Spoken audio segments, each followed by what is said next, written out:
எல்லாருக்கும் வணக்கம். இன்றைக்கி என்ன பார்க்க போகிறோம்னா பஜாஜ் எக்ஸ்வைடு சிஎன்ஜி வண்டி. அதில் என்ன பிரச்சனை அப்படின்னா, புது வண்டி தான் ஒரு 30,000 கிலோமீட்டருக்கு மேலே தான் ஓடி இருக்குது. ரிவல்ஸ் கியர் போட்டாலும் ரிவல்ஸ் கியர் விழுறதில்ல, அதுதான் பிரச்சனை. அதை தான் இன்றைக்கி நம்ம என்னென்னு பார்த்து கொடுக்க போகிறோம். இந்த ரிவல்ஸ் கியர் வந்து அந்த லிவரை வந்து மேலே ஃபுல்லாக தூக்கினாலும் ரிவல்ஸ் கியர் வந்து பின்னாடி விழுது. ஆனால் ஒரு ஸ்டெப் வந்து ப்ளே இருக்குது. அந்த கம்ப்ளைண்ட்டை தான் என்னென்னு பார்க்கணும்.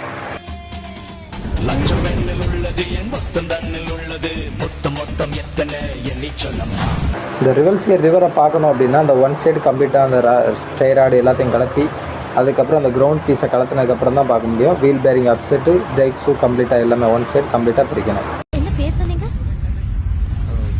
ஜெமினி கிரவுண்ட் பீஸாக கம்ப்ளீட்டாக கலத்தியாச்சு. இதில் அந்த கம்ப்ளைண்ட் கரெக்டாக உங்களுக்கு தெரியும் பாருங்கள். ஒரு ஸ்டெப் நான் ஆப்போசிட்டில் இன்னொரு கையை வச்சு பிடிச்சிருக்கேன் லிவரை. இந்த பக்கம் நம்ம ரிவல்ஸ் கியர் போடும்போது ஒரு ஸ்டெப் வந்து ப்ளே இருக்குது, இவ்வளோ ப்ளே வந்து இருக்குது. இந்த ப்ளே இருந்துச்சு அப்படின்னா கரெக்டாக அந்த டீத் வந்து ரிவல்ஸ் கியருக்கு ஏறாது, வண்டி ரிவல்ஸ் கியர் மூவிங் ஆகாது. ரிவல்ஸ் கியர் போட்டால் வண்டி நியூட்ரலே நிற்கும். கரெக்டாக ஃபுல்லாக வந்து ரிவல்ஸ் கியர் ஆகாது.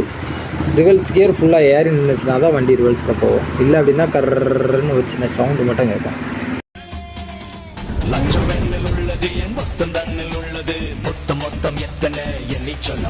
ஃபைனலி எல்லாமே செக் பண்ணியாச்சு. ரிவல்ஸ் கியரில் போகுதா, ஃப்ரண்டில் மூவ் ஆகுதான்ட்டு அப்படி எல்லாமே செக் பண்ணியாச்சு. முக்கியமான பிரச்சனை என்ன அப்படின்னா, அந்த ரிவல்ஸ் கியர் ஷாப்பில் ஒரு சின்ன கார்டர் பின் வரும். அந்த கார்டர் பின் வந்து உருகி போச்சா, இல்லை அது இல்லாமல் அந்த ராடை வெல்டிங் ராடை வந்து தட்டி போட்டிருக்காங்களா என்னென்னு தெரில.